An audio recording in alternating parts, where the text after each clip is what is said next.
Tony D and Little Joan here with Screenwriter's Rant on First Kill. All right, just calm down. Just calm down. I'm almost done. First Kill on Netflix. Feels like a TV show, but I think it's a movie. No, season 1 premiere. Yeah, it is a TV show. It's Buffy the Vampire Slayer, only more serious and woke. Smash like and subscribe. Thank you for smash liking and subscribing. Check out my books. Links in the description. Comedy Horror in South Jersey. It's the Pineys, books 1 through 8.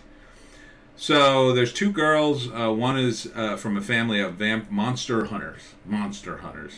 Because, you know, that's a thing.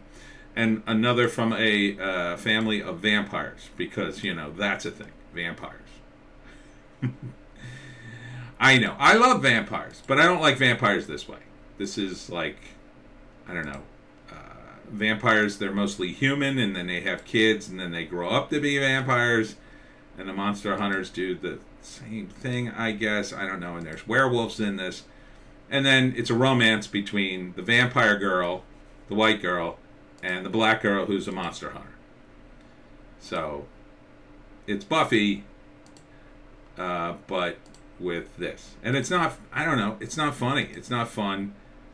It's very serious. Too serious for me. This kind of stuff needs to be fun, I think. I don't... This feels like fan fiction is what it feels like. I got some good actors in it. It's not awful. It's not cringe. Although it's a little cringe. I mean, they're obviously going for a certain crowd here. Young girls running around in shorts, kissing each other. I mean... okay. Is this... I don't know. Is this a thing? June 10th. I don't know.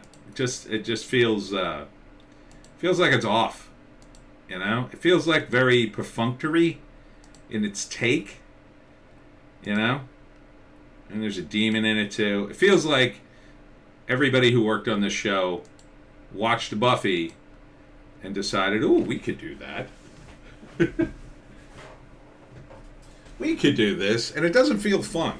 That's my problem. Buffy, I'm not a huge Buffy fan. I like some of it, but I hated the musical. Oh God, I got trapped at a convention one time with that musical playing at the next booth. Guy was selling DVDs or something.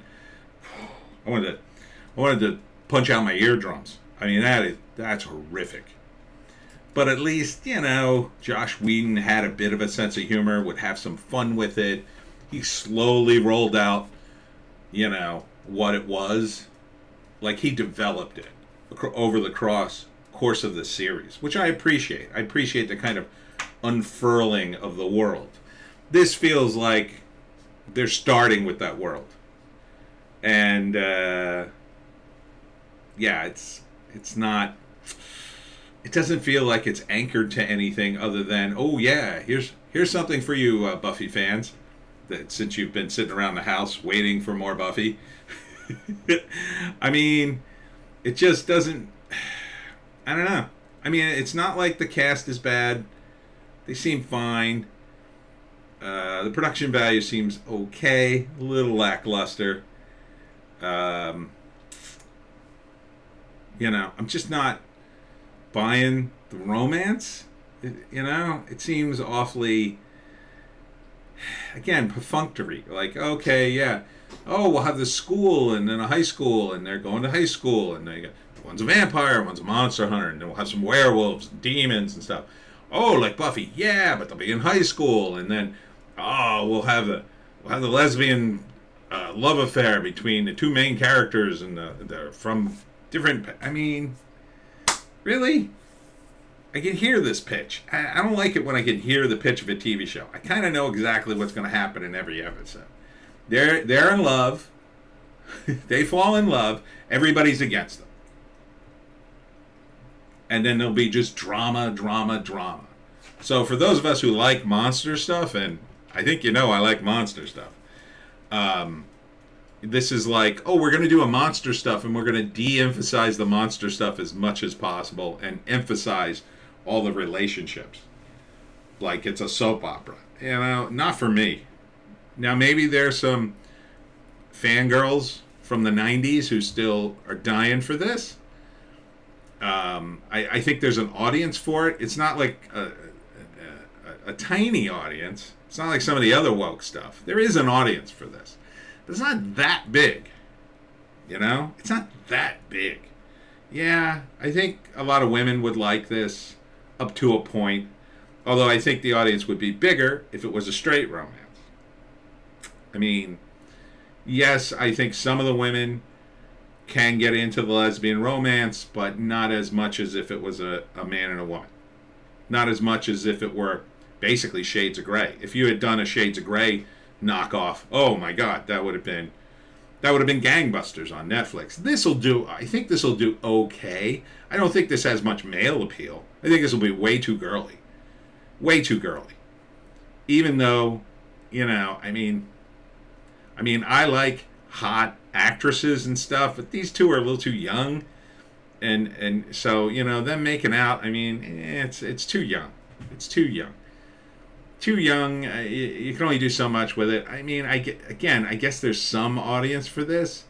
For young guys, maybe, but not that much. I don't see it having legs, right? I don't see, a guy might watch this, oh, I'm really into vampires. And then about 2 or 3 episodes in, I think he'd probably get bored with it because it'll just be all sorts of soap opera stuff. And this feels like it's all concentrating on the wrong thing. If this was based on, say, I don't know, Vampire the Masquerade or something, and maybe it is. I don't think so. It would be, it doesn't feel like it is.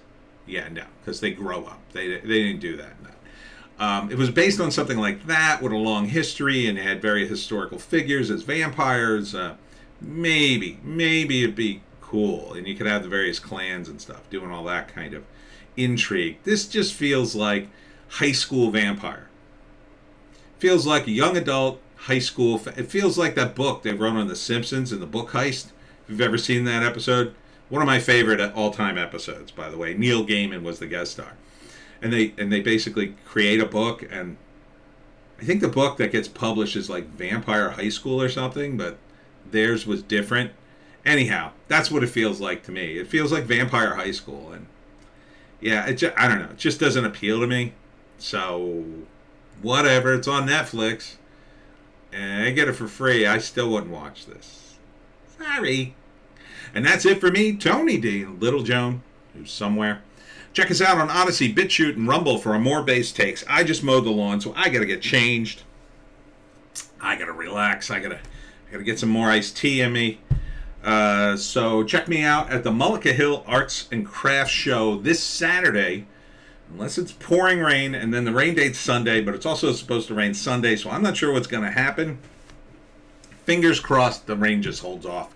So if you're in Mullica Hill or South Jersey, stop on by, and hope to see you there, and we'll see you tomorrow.